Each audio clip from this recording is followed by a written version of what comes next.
and good afternoon, everyone, and welcome to the latest BritCham Climate Change Focus Group webinar focusing on global corporate perspectives on the subjects of sustainability and climate change. As you'll recall, all of our previous webinars with global corporates are focused on those companies leading one of the United Nations Sustainability Goals pillars in the lead up to the UN Climate Change Conference in the UK in November of this year. In that regard, Coca-Cola are leading sustainability goal number 14, which is life below water, more of which we will hear of later. However, I think I should explain to you that in most markets around the world, the Coca-Cola company effectively grants franchises to companies, often referred to as bottlers, to produce and distribute the Coca-Cola products. In the case of Indonesia, it is Coca-Cola Amatil that runs the operations across the archipelago. As someone who used to work for another bottling group in China, I'm well aware that it is the bottler that is ultimately responsible for initiating and executing most of the sustainability initiatives in country, but obviously trying as far as possible, keeping one eye and aligning with Coca-Cola's wider global goals in that regard. To understand more about Coca-Cola Amatil sustainability objectives and specifically what has been done in Indonesia, I'm very pleased today to be joined by Kadir Gunduz. Kadir was appointed as President Director of Coca-Cola Indonesia in November 2013. He initiated, sponsored and led a comprehensive whole of business strategy that has transformed the business in Indonesia, delivering record volume and profit for the region. Under his leadership, Coca-Cola Amatil Indonesia has been transformed into a diverse, highly engaged and highly capable operation with a heightened focus on safety and sustainability. The award-winning capability development framework now in place to develop technical and leadership skills, along with the diversity and inclusion programs, will ensure that the team at Coca-Cola Amatil Indonesia remains on track to achieve its vision of NERTD value leadership in Indonesia. NERTD refers to the products that Coca-Cola produces, basically non-alcoholic beverages. Kadir was born in Turkey and started his career as sales supervisor in a brewery company in his home country. He then started his 30-year-plus years of extensive experience within the Coca-Cola system in 1990 as a senior sales supervisor for the Coca-Cola bottling company in Turkey. Prior to joining Coca-Cola Amatil Indonesia, Kadir was president and CEO of ASEAN Coca-Cola beverage company based in Dubai and delivered impressive market and financial results through both expansion and organic growth in a number of markets. Previously, Kadir spent 3 years with Coca-Cola Hellenic Bottling Company in Russia, followed by 6 years with South African bottling company Sabco in increasing senior leadership positions, including General Manager Tanzania, Regional Manager Southwest Asia, Cambodia and Laos, and finally Division Director Asia. So Kadir brings with him an extensive knowledge of the Coca-Cola system around the world. And today I'm very much looking forward to hearing about what Coca-Cola Amatil are doing here in Indonesia. For me, it's really like going back home in a way. I spent 16 years in a Coca-Cola bottling system. So I'm very much looking forward to this today. To start with, what I would like to do before we get into the questions, and there will be plenty of opportunities for participants to log their questions. Before I get into my questions with Kadir, I would like to invite Kadir to give a brief overview of Coca-Cola Amatil's main climate change related sustainability objectives and how they relate to the operation in Indonesia. So Kadir, I very much like to welcome you to this BritCham event. Good to see you again. Thank you, Ainsley. I think we're going to have an awful lot to discuss today because a lot of what I've seen you're doing is really at the forefront of people's minds here in Indonesia. So why don't you endeavour to set the scene by just taking us through the Coca-Cola Amatil's programs here in Indonesia? Thank you, Ainsley, and thank you very much for this introduction. Really appreciate it, and thank you for inviting me. It's great to be with you and the colleagues from BritCham. If you allow me, maybe I give you a little bit of company profile of Coca-Cola Amatil, in Indonesia. I don't have control of this presentation, but maybe the next page would yeah. Coca-Cola Amatil Indonesia is established in 1992. Coca-Cola Amatil's entry into Indonesia happened 29 years ago. And Coca-Cola Amatil is one of the largest bottlers and distributors of non-alcoholic ready-to-drink beverages in Indonesia. And Coca-Cola Amatil is one of the largest bottlers in the Coca-Cola system in the world. We employ over 8,000 people directly, and we operate 8 manufacturing plants across the archipelago.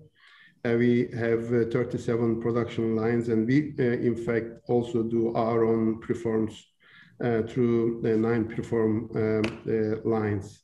We directly service over 500,000 customers and indirectly reach over 2.1 million customers across the country. We have an extensive portfolio of beverages in 6 different categories. That is sparkling water, juice, tea, dairy, and recently launched coffee, as well as isotonic. If we can, talk about, our sustainability ambitions while I'm talking, maybe, next page can be on the screen. We have quite an extensive sustainability ambitions. It is around, water, consumer well-being, packaging, and net zero carbon.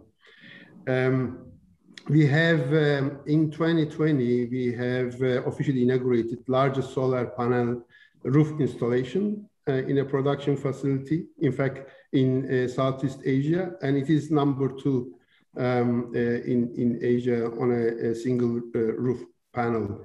That is 72 square meter area coverage, and with the investment around $5.8 million US.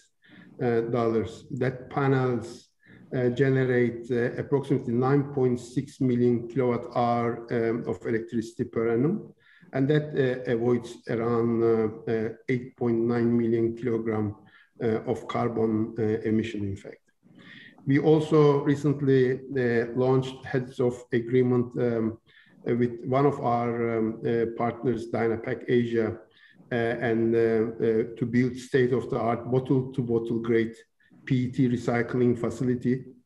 It is a significant, in fact, step towards Amatil becoming self-sustaining in the plastic materials we use, and hopefully very soon, over the next week, we will be having groundbreaking ceremony for that investment as well. The capability obviously is an important part in that. We invest heavily in capabilities. I'm not gonna go into details on that at this stage, Ainsley. Maybe at a later stage I can provide you with more information. We also very active on sugar reduction. So far, our sugar reduction has reached 17.2%, and by 2025 we are aiming to have 35% reduction, and we are well on track to achieve that goal as well. Water obviously is incredibly important element in our sustainability agenda, and we are very active in that area as well. I will be talking about it in detail, hopefully later. If I can give you one number, we are now water neutral. In fact, we have been water neutral. As you may know, Coca-Cola Company had announced 5 years ago 2020 targets, and one of the target was to become water neutral in all the operations. In fact, we have reached that position 3 years ago. Water neutrality means, putting back more water into the nature than water you extract when you are using in your manufacturing. Last year we have approximately we gave back 200 million liters of water to the communities. We have been very active in plastic reduction. We have reached to 58% weight reduction on our plastic bottles since 2014. Very active on energy usage.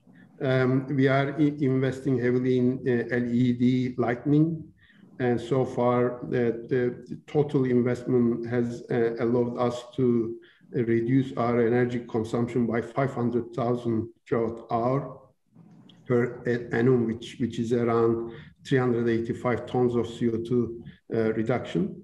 And also we are switching to environmentally friendly energy on our forklifts, etc., from diesel to gas, which again carbon reduction of around 7,000 kilogram per annum. We have very extensive forest program, across 3 of our operations. It is a great example of how you use your excess land. Through that program, we provide trees to the communities to be planted in water catchment areas. Since the beginning of that program, we have donated over 300,000 trees to the communities. We also use that land to really work with the communities to teach them organic agriculture, organic fish farming, using the compost from our facilities as a fertilizer, and also using the proceeds from the forest. We use that proceeds to improve the schools in Zone 1 communities. We have a very extensive beach cleanup project, or not the project, but the activity that is launched in 2007, and it's been 14 years. We continue. It's a day-to-day really operation, not necessarily a 1 month in a year type of activity. We also have very strongly responded to COVID-19 as well, and we have worked very closely with the communities and the other stakeholders to provide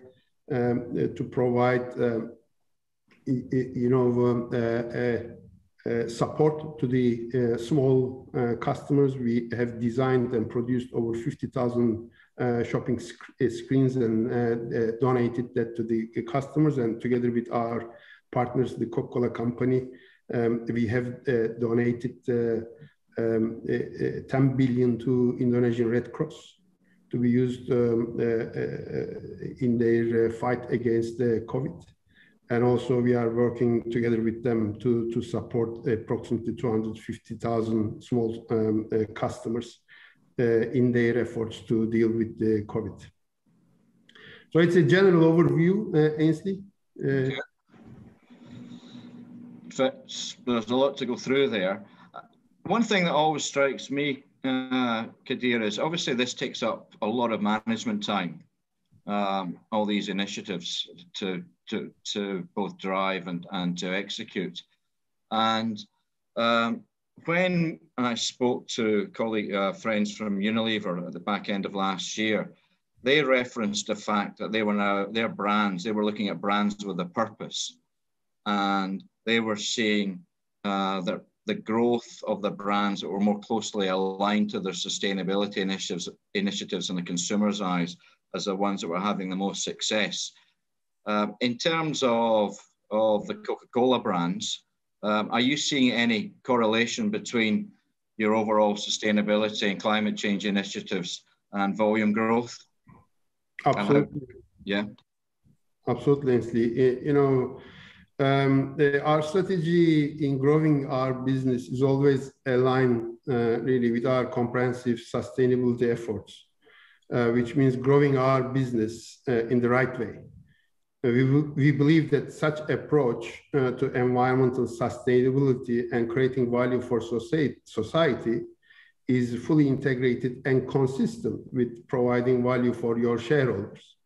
Well, it really is, when you look at it in the final analysis, it is business continuity matter. Earlier this year, we have announced our 2020-2040 sustainability ambitions, as you can see on the screen, focusing on its actions over the next 20 years on 4 priority areas: water, consumer well-being, packaging, and carbon reduction, to help deliver on its long-term value proposition centered around our customers, people, partners, consumers, and the environment. One of our priority ambitions is to achieve net zero direct carbon emissions by 2040. We are also planning on joining RE100 initiatives, the global corporate initiative to encourage uptake of renewable electricity. We'll aim to use 100% renewable electricity in all our markets by 2030. The ambitions are also aligned with the TCCC's, the Coca-Cola Company's sustainability priorities and strategies, including their science-based target of 25% carbon reduction by 2030. This is compared to baseline of 2015, and their 2030 World Without Waste program. We believe that renewable energy is one of the most effective tools we have in fighting climate change to prevent the worst effects of rising temperatures and save the planet for future generations. We are seeing the impact of that increased temperatures in Indonesia. As you know, recently we have been seeing a lot of impact of that. In our day-to-day operations, we strive to reduce carbon emissions associated with each stage in our beverage life cycle. That is from the ingredients, the packaging, how it is made and distributed, and finally, how we keep our products chilled in the market. As I mentioned, last year we inaugurated the largest solar panel roof installation. That is really important. As I again mentioned, we have announced our head of agreement with Dynapack, and in fact, we formed since then joint venture and the foundation to bring that aspiration to life. And it is a really significant step towards us becoming self-sustaining in plastic materials we use and ensuring closed loop for plastic beverage packaging in Indonesia as a whole. We also continue to reduce plastic form in our packaging. I mentioned about that via lightweighting program for our primary packaging and also secondary packaging. Since 2014, we have package used by 28.4%. And we are also transitioning the packaging from colored to clear ones to boost the recyclability, which is very important one. Energy efficiency is important. I talked about the coolers. We are investing highly energy efficient coolers now. We have got 240,000 coolers out there, and we have, in fact, through the changes we made on those coolers, we reduced daily energy consumption from 4 kilowatt-hour to 2 kilowatt-hour, which is equivalent of 178 million kilowatt-hour of energy saving, and this is equivalent of 134 million kilogram of carbon emission. LED lighting, natural gas usage, I talked about that. These are also really contributing a lot. We are also taking other initiatives that I'm not going to go into details, from a conversion of boilers to power plants, etc., to natural gas from diesel, and also making all your machinery energy efficient by integrating your sensor systems, etc., using technology, in fact, to save energy. We are really committed to maintain the leadership role in the sustainability agenda, Ainsley. Okay, so I'm assuming this is a big part of your communication program with your consumers, to make them aware of all of this. Just so many initiatives going on. It is important. Nowadays, as you know, consumers are becoming, increasingly sensitive about how the companies, acting on that agenda, and they are really, they want to see the brands that they love really, active in the sustainability agenda. And yes, it is an important part of our communication. And in terms of, you mentioned you had 8,000 employees. A lot of these initiatives come from the top. You wouldn't be able to have the level of achievement without the whole Coca-Cola Amatil team working as one, I assume. How have you gone about securing commitment and engagement throughout your workforce and getting them excited about these programs? And also, have you been able to successfully integrate with external stakeholders like suppliers and even the retail customers? Of course, it is important that you get the buy-in from your workforce, right? Nowadays, what we are seeing, Ainsley, is that your workforce really wants to see that you are active in that agenda, and in fact, it is becoming a part of your, talent. Attraction point. As you are active and as you are seen, as a company that cares around the environment, that allows you to attract talent and also retain the talent. So it is really important for us.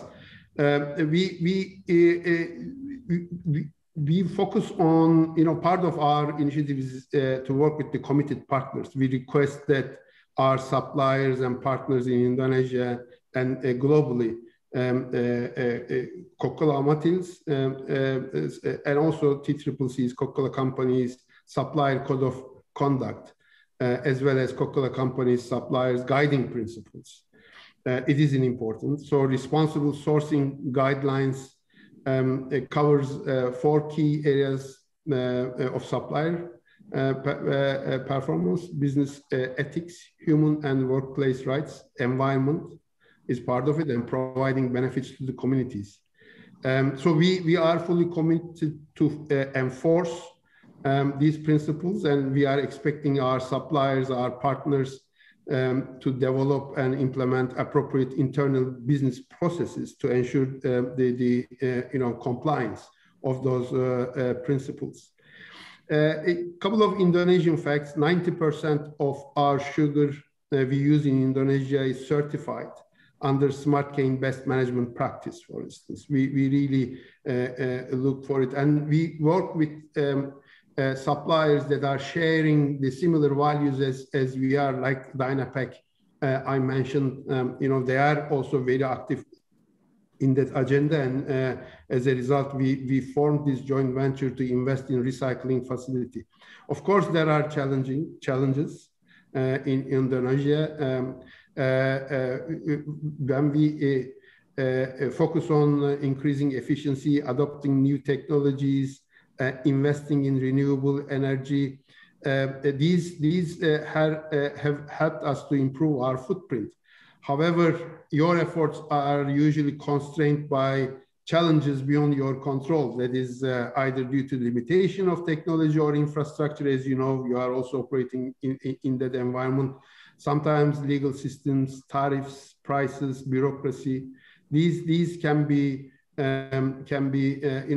limitations. We recognize that we all have a role to play driving this change for the better, to really save the planet for the future generations. But we relentlessly push and work with all the stakeholders, including government, communities, and also our suppliers, as well as bringing our people onto the same platform to really drive this agenda collectively. Okay, one of your goals and your achievements I actually find quite fascinating. You say you're water neutral, which anyone walking around a beverage plant, it might be quite difficult to visualize how a company in the beverage business can be water neutral, because there's always some form of yield loss in water, well, in theory. Can you explain how you've been able to achieve that, and how you actually, in terms of when you say you're water neutral, is it the four walls of the manufacturing plant, or does it also include your sourcing? Yeah, it's a comprehensive one, Ainsley, and this is one area that really we are proud of. Our achievements together with our partners, the Coca-Cola Company. How it works is basically, as I explained, how it is measured is the water you draw from the nature for your production, and water you put back into the nature through different initiatives. That can be water saving, that can be your efforts in water catchment areas.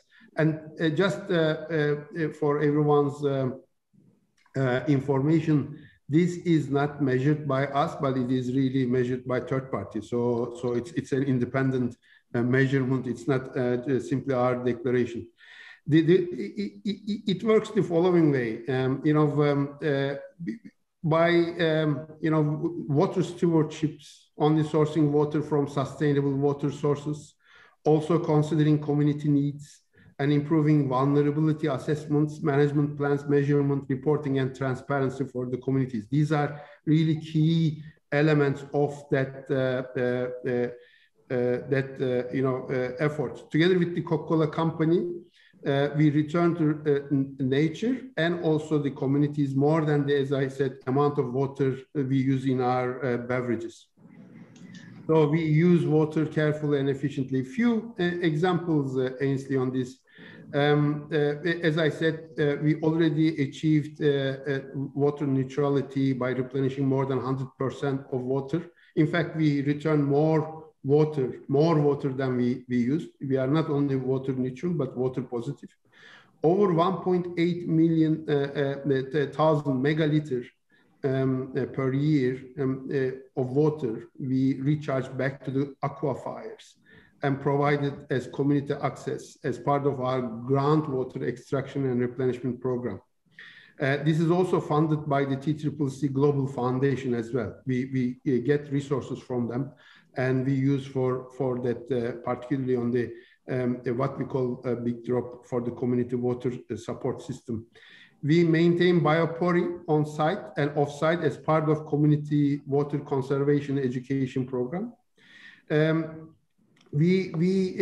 a next step on that, we continue to work with TCCC for water replenishment projects. And definitely we are ensuring with the compliance obligation for artificial aquifer recharge development. Our forest program, Ainsley, has helped really significantly, particularly in one of our facilities at Lampung, where we had water stress 5-6 years ago. But after we start the forest program, what we have observed is that water procurement outside of the facility became unnecessary because with all the efforts, we were able to improve the water table around the facility, and we are again become self-sufficient on water. So it's a very, very important agenda item on our overall sustainable agenda, and we are really active on this, and we will continue to be active. Okay, well, declining water tables is a very sensitive issue in Jakarta, as you know. So it's good to hear you're able to do that. I'd like to go on to something else, also associated with water, if you like. I mentioned at the beginning that the Coca-Cola company is responsible for the UN sustainability goal associated with life below water.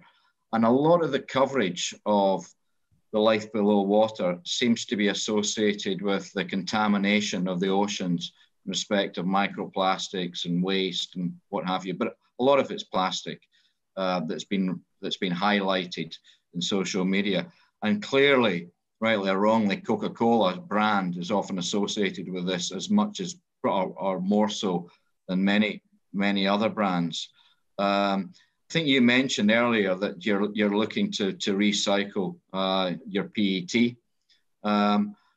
In connection with that, the collection systems here in Indonesia seem to be, they're obviously very informal and a significant issue for many companies, and the rate of collection is obviously a lot less than the rate of output. How are you going to address the collection issues associated with recycling the PET? And also, do you have any issues in terms of health and safety working with the informal sector? What sort of policies will you be adopting for that? Great question, Ainsley. If you allow me, maybe I a little bit talk about these World Without Waste commitment of the Coca-Cola company. But before I start all of these, I would like to mention that Coca-Cola Amatil is part of the MPAP.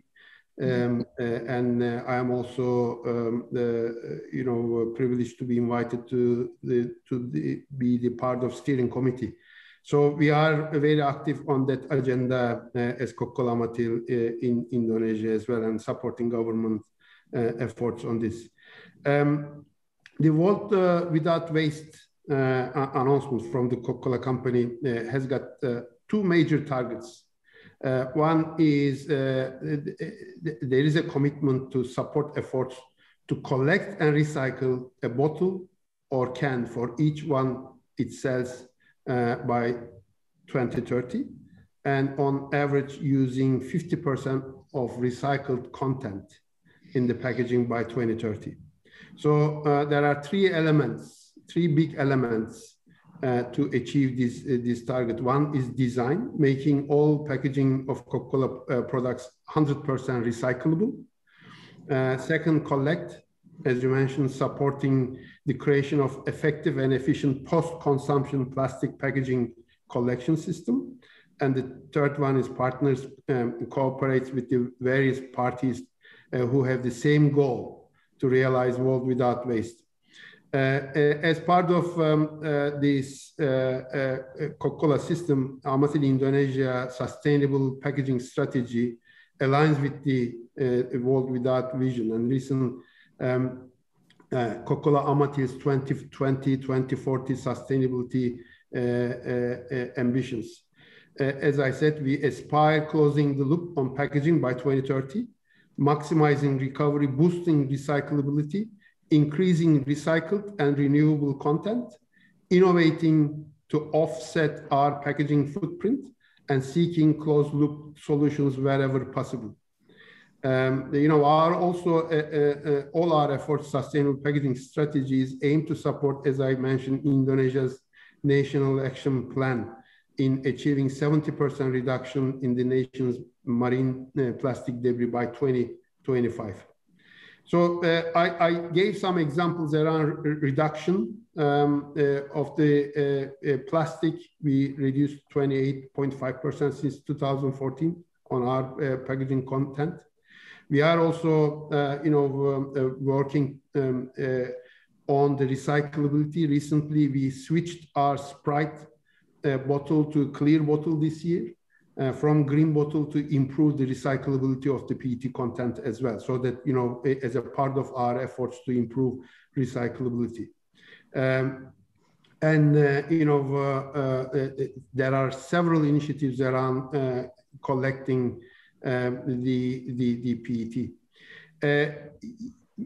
For instance, through our Bali Beach cleanup project that I mentioned since 2017, we have so far collected 40,000 tons of rubbish, including plastic content, from the 5 iconic beaches of Bali. That is really a comprehensive work there, Ainsley, that also helps communities around those beaches, the retailers around those beaches, to really, you know, sustain their businesses. As you know, at some seasons, those beaches are really swamped with the plastic that is coming, particularly from Java Island. And our crew every day goes around and collects all this rubbish that are brought by the sea. So it's an important one. And we also have built a community collection center and training facility in Seminyak. And this was a very important action for us in terms of sustainability. In terms of the question you asked on the you know, health and safety, how we are going to make sure that you know, those challenges that you are referring to are going to be addressed in our recycling facility collection program. To make sure that you know, the collection process is really 100% aligned with responsible sourcing, you know, objectives we have. We are founding a foundation. That foundation is going to work with the informal sector, such as aggregators, waste pickers, and improve the way that they operate through infrastructure assistance. We invest in their collection centers, capacity building, invest to build their capacity, invest to improve their working conditions in those collection centers. We train them and develop their skills that enable them to gain more volume and improve working conditions. The foundation will ensure the key factors in building the engagement with aggregators and waste pickers, that includes complying with the human rights and code of ethics. We understand the dominant challenges that we are facing in this sector. We all know that. And we want to reassure that in long term, we are committed to create more employment and recycling hubs by supporting this informal recycling sector. As part of our operating model, Ainsley, we work with independent third party for them to audit those collection centers to ensure 100% compliance with human rights, zero involvement of child labor, for instance, and other aspects of responsible sourcing, including you know, health and safety standards in all those collection centers. Okay. You mentioned a couple of times you've got independent third-party audits. That one on the collection centre, I think the other was on the water. Are these reports that are available on your website for anyone to have a look at? Is it publicly available information? The foundation will be you know, part of our recycling facility. And when you know, these are design phases. Currently, we are working with them to design the model that really is going to ensure all of these compliances. I can share with you the report that we got from them. We have got these collection centers and the results of the audits that they conduct. And we only work with those that are really 100% in compliance. I can share that report with you. Thank you. There's a couple of questions, related questions that come in. I think you might even know, people have asked them. But Andy Ikshan, who founded and runs Octopus, which is the app that deals with a lot of the connecting the waste pickers to ultimately to the collection centres and the brands. He's asking, is there any plan for a deposit return system in Indonesia?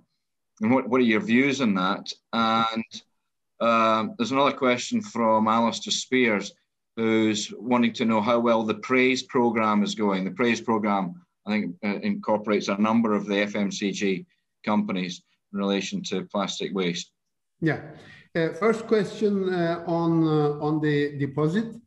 Ainsley, over 90% of the plastic or plastic that has got value is collected in Indonesia. So there is already a very efficient curbside collecting or collection system established in Indonesia. So I am not sure if a deposit on plastic would increase this any further.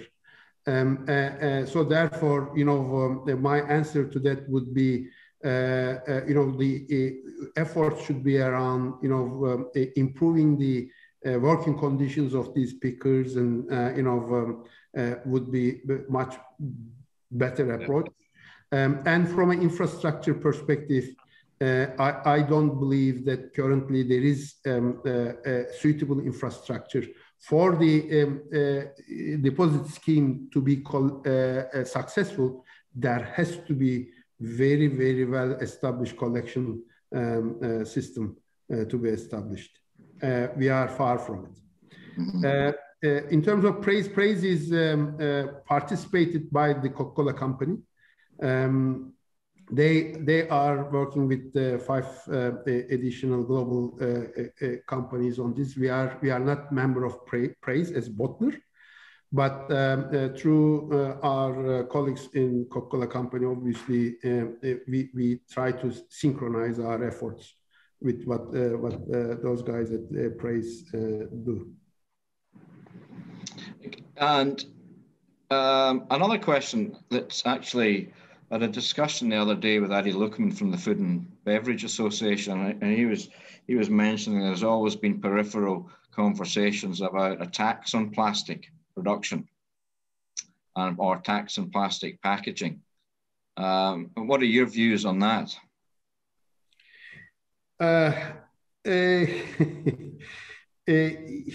You wouldn't like it, obviously. Well, the tax on plastic, obviously, it really, again, depends on what you want to achieve with that, right?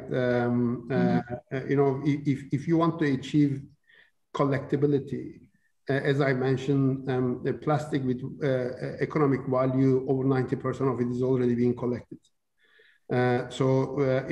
Additional tax on that plastic, I don't know how much additional collection can be achieved. It has to be assessed and analyzed in depth, considering a lot of factors, including reduced demand. So when you put the plastic on it, tax on it, price increase will be inevitable, probably. The mechanism and cost of collecting, as I mentioned, this excise, and the presence of the industry. We really need to move carefully so that it won't be counterproductive to the original goal, right? We definitely recognize our responsibility to part of the solution, no doubt about that. And we really work, as I mentioned, with the other industry players. And our recent announcement of around $50 million investment on recycling facilities is part of that effort. Yeah, I think it's very difficult to stomach a tax on plastic packaging unless the collection systems, and you can be really assured of the circular economy. I know you said 90% PET bottles are collected, but they're not all going back into producing food packaging, right? A lot of them go into downcycling into other forms of polymers, PET-related polymers. Correct. Very little investment in food-grade plastic recycling. Majority of that goes into the textile industry, and in fact, our investment will add value to that recycled content, because we will be converting that into food grade resin, basically. It's upcycling in a way. Correct. Another quick question has just come in one of the chats. It also relates to plastic. I knew there'd be a lot of questions on this today, Kadir, asking about plastic additives in the packaging. Obviously, in the past have been plastic additives that protect the UV radiation. You mentioned, I think, you're moving away from coloured bottles to clear bottles. Are you cognizant of the impact of additives in plastic packaging, or the Coca-Cola company cognizant of it, and are they trying to remove as far as possible any additives, and do they even maintain an inventory of the additives used in packaging? I don't want to give any wrong information here, but we don't use UV protectors. Right. In our PET packaging, as far as I know. Good. We don't. So yeah. Well, let's answer that question. That's good. That's yeah.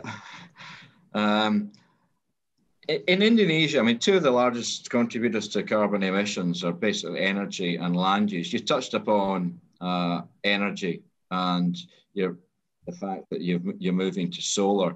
One other question related to energy would be on transportation. And what are you planning to do in terms of transportation?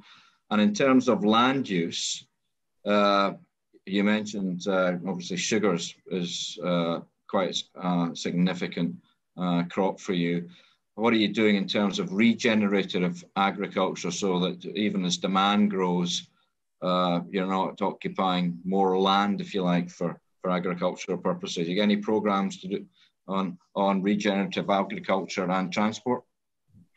Ainsley, on transport, as most of the companies, I think we are pretty much reliant on land transportation. As much as I would love to use railway, the railway system is inefficient, and the access is not really great. And obviously, for the outer islands, we use obviously, like everyone else, sea freights. As part of our overall effort, we try to work with transporters that has got efficient sort of trucks, the engines, etc. But you are really pretty much limited with what supply is available out there, as you know. So we are really definitely looking forward to have much more efficient way of transportation. We are working with some of the suppliers to see if there is any design that is possible, adding additional axles to improve the efficiency of those trucks by remaining within the safety limits and safety standards. As you know, road system is also incredibly complex in Indonesia. There are different classes of the roads that you can send one truck to one route, but cannot go to another. So it's a pretty complex matter.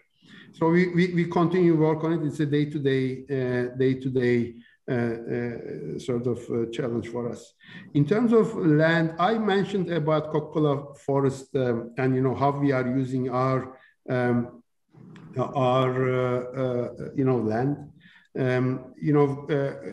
We launched our first trees planting program in November 2014 in Lampung to support water conservation and community development surrounding the plant in Lampung. And trees which were planted inside the plant area are served as water catchment tool and to fund the educational assistance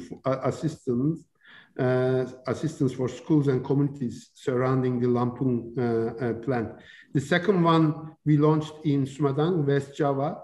We established it in 2015, and it was to develop and supply seedlings to the local communities so that they can plant that in water catchment areas that we share with them, and also to assist government's forest regeneration program as well. The third one we launched was in 2017 in Semarang, Central Java.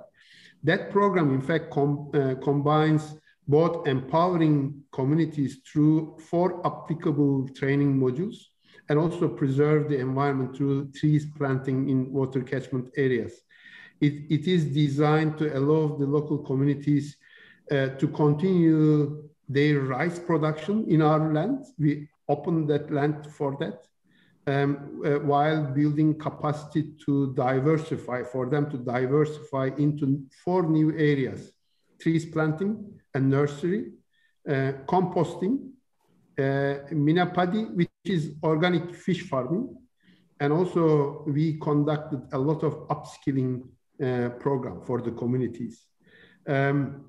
It really is a program, a very comprehensive program that we are proud of, Ainsley, and through that we plant, as I mentioned, we planted over 300,000 trees. We provided public education to the communities around the plants by sharing the proceeds with them, with the condition that it should be used for the school improvement, and also empowering communities through the upskilling training programs. Okay, the question I had was on the sugar plantations. Are there programs there to make them more productive, for example? No, it's not in our scope at this stage, Ainsley. Oh, okay. It should be aware, Kadir, that the government recently introduced a new carbon economy purpose, which part of it will be to deal with carbon credits. Given your ambitious targets, do you give any thought to participating in either the carbon credit or the plastic credit market going forward in order to achieve the targets, or are you quite confident you'll achieve the targets basically organically within your operation? The ambitions we announced, Ainsley, does not include any participation to the carbon credit market and getting credits, and we are really comfortable with our programs, achieving our net zero emission targets as mentioned in those programs that are announced by Coca-Cola Amatil beginning of this year. Okay. I've read somewhere that Coca-Cola invested in some impact funds like Circular Capital. With all these new technologies coming to the fore, and hopefully some of them being developed here in Indonesia, do Coca-Cola Amatil have any program to support or invest in some of these new technology businesses here in Indonesia that can help you with your sustainability goals? Do you have a fund of any sort that does that? Not at this stage, Ainsley, but Coca-Cola Amatil had a investment arm of Amatil X, and through that, if there will be any startup that found relevant and falls within the parameters of Amatil X, I am sure that investment can be made, but not in a big way, but participation type. As we have, as you may know, Amatil X has invested 3 startups in adjacencies in Indonesia. That can be part of it in the future. But at this stage, there is no talk on this. I'm aware that Coca-Cola Amatil is in Australia and elsewhere. Are there any initiatives, I'm just curious, any initiatives developed here that you've been able to, if you like, export to the Coca-Cola Amatil system elsewhere? Well, Coke Forest is, for instance, is something that has been designed, developed, implemented here in Indonesia. It's something that can be taken out. The water collections that we do in Indo, we are now replicating that in Papua New Guinea. Our capability development platform, Ainsley, is tailor-made, and it is now being replicated. We have replicated that in Papua New Guinea already, and we have seen substantial impact of that, particularly in supply chain. So it is being there. Sales academies are being implemented. Some leadership programs that we have developed in-house in Indonesia are being considered by the group. So it is, that there are some digitizations which we have implemented, developed by our own technicians, by our own in-house IT teams, now implemented in Australia, in some of our manufacturing facilities in Australia. I mean, there are a lot of those kind of initiatives that we have done here, and they are being replicated across the group. Very good. Kadir, I'm conscious of the time. We've been going for an hour non-stop. We covered a lot of topics there. I see there's more questions. I always anticipated this on the PET and the plastics. But I think you've explained quite clearly what you're doing. There's one question there on adopting a minimum percentage of recycled material in bottles similar to Europe. But presumably you have your own internal targets for that. Yes, we do. Yeah. We do. Can you give an indication of what they might, at the moment, technically, what can it be 100% recycled PET, meeting the same performance as the virgin PET, or not quite there? It is a big debate, Ainsley. Can you do with the 100% recycled PET, or you have to have some virgin material in it to have its strength? There are different schools of thoughts, but we have got, as I mentioned, 50% recycled materials by 2030 is our target. In Australia, some of our SKUs are now on 100% recycled material. So we are really moving fast on this. Okay, that's good to see. So, Kadir, I'd like to thank you very much. You've gone through an awful lot of detail today. I'm pleased we're recording it, because I think it'd be good for some people to listen to it again, and particularly myself. You really went through everything that Amatil are doing here in Indonesia, and I'm very grateful for you to be open and frank about what you're doing, and also some of the challenges. I think a couple of people, certainly some people, would be interested in some of these independent reports as and when they're published. If they're on your website, it'd be good to access. And I wish you all the very best with these initiatives. I think Indonesia is in desperate need of fast track improvement in some of the areas, whether it be in renewables, whether it be in treatment of waste and recycling. And hopefully there'll be some more good news in that regard. And maybe in a couple of years' time, we'll get yourself or one of your colleagues back to see how you're getting on. Yeah, Ainsley, thank you very much for this opportunity. Really appreciate that, so that, we can share with everyone what we are doing on that agenda. And hopefully we triggered a thought or two. And definitely it's a journey. Definitely it requires a lot of effort to move the needle at times. You know, we've seen that on solar panel investment, it took us some time to get the license, etc. You know, for everyone's information, it's a costly investment. Payback periods are definitely outside of your usual you know, parameters, but we don't stop. In fact, despite that, we are going through the you know, financial sort of feasibility on expanding that into our other facilities. So we are not going to stop on this one, Ainsley. Okay. And thank you very much. And you and I have been talking for an hour. My mouth's a bit parched, so I'm off for my daily Coca-Cola Zero. You don't mind? Very good. Thanks a lot.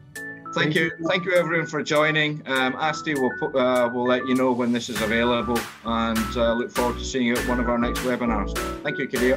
Bye, everyone. Thanks, Ainsley. Okay.